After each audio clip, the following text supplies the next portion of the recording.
Casino தொடர்பில் தெரிவிக்கப்பட்ட சில கருத்துக்கள் அடுத்து.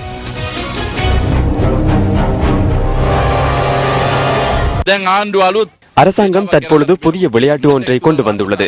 நாயக்க தேரர்கள் மற்றும் பேராயர்கள் உட்பட பல தரப்பினரின் எதிர்ப்புக்கு மத்தியில் நாட்டுக்கு ஒவ்வாத கெசினோ சட்டமூலத்தினை நேற்று பாராளுமன்றத்தில் நிறைவேற்றினர். ஐக்கிய தேசிய கட்சி உட்பட அனைத்து எதிர்க்கட்சிகளும் இந்த சட்டமூலத்திற்கு எதிர்ப்பு தெரிவித்து நிலைப்பாட்டை வெளிப்படுத்தியுள்ளன. எவ்வாறாயினும் அரசாங்கம் புத்தாண்டில் சம்பிரதாயபூர்வமான புதிய விளையாட்டுகளை கொண்டு வந்துள்ளது. மகாநாயக்க தேரர்கள் இந்த சட்டமூலத்திற்கு எதிர்ப்பு தெரிவிக்கின்றனர். ஜனாதிபதிக்கு எழுத்து மூலம் அறிவித்திருக்கிறார்கள். அவ்வாறு இருக்கின்ற போது இந்த சட்டமூலத்தை பாராளுமன்றத்தில் நிறைவேற்றியுள்ளனர். அன்று கசினோ சட்டமூலத்தை சமர்ப்பிக்கின்ற போது ஐக்கிய தேசிய கட்சி எதிர்ப்பு தெரிவித்தது. அந்த எதிர்ப்புக்கு மத்தியில் மீண்டும் திருத்தங்களை மேற்கொண்டுள்ளனர். நாம் ஒவ்வொரு ஊருக்கும் சென்று இது குறித்து மக்களையும் மகா சங்கத்தினரையும் தெளிவுபடுத்தி இந்த திட்டத்தை இல்லாது செய்வதற்கு நடவடிக்கைகளை முன்னெடுக்கின்றோம்.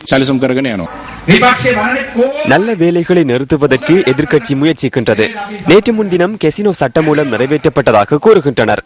ரணில் விக்ரமசிங்க பாராளுமன்றத்தில் இருக்கவில்லை. அவர் லாஸ் வேகஸ் சென்று கெசினோ விளையாடுகின்றார். இங்கு உறுப்பினர்கள் எதிராக வாக்களிக்கின்றனர். 2005ஆம் ஆண்டு கெசினோ வர்த்தகர் ஒருவரின் பஸ்ஸில் நாம் சென்றோம். அதில் நாமும் ஏறி சென்றோம். பின்னர் தான் நமக்கு தெரியும். 2001ஆம் ஆண்டு ஆட்சிக்கு வந்தபோதுதான் மாகாணத்தில் அமைக்க இருந்த குதிரை ஓட்டப்பந்தயம் கெசினோ வர்த்தகமாகும். 2002ஆம் ஆண்டு 5000 ஏக்கரில் மேற்கொள்வதற்கு திட்டமிட்டிருந்தனர்.